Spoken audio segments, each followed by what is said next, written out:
আজ ফ্লিপকার্ট থেকে grocery item এলো। তো চলো, হ্যালো এভরিওয়ান, আমি পায়েল সাহা একটা নতুন ভিডিও নিয়ে চলে এলাম। তো দেখো কি কি গ্রসারি এসেছে ফ্লিপকার্টে, যেগুলো অর্ডার করেছিলাম। তো তোমরা অবশ্যই বলবে তো ফ্লিপকার্টের গ্রসারিগুলো ভালো কি না। আমি তো নিই, যদি ভালো হয় সেটাও জানাবে, আর যদি কোনো সমস্যা হয় সেটাও জানাবে, ঠিক আছে? আমি তো জানি না, তো আমি অর্ডার করেছি।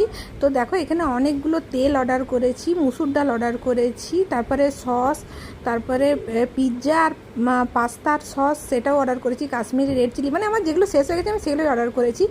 জিরে, ধনে, তারপরে এক্সো যে বাসন মাজার সাবান, হলুদ, টাটা সল্ট, টাটা নয়, এবারে আশীর্বাদ নিয়েছি।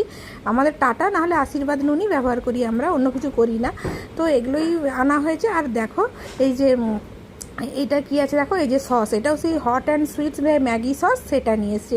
এগুলো ভীষণ লাগে। আর রায় তো সবসময় পাস্তা খেতে ভীষণ ভালোবাসে, আর পিৎজা খেতে, এগুলো বাড়িতেই আমি বানাই। তো চলো, কেমন লাগলো জানি।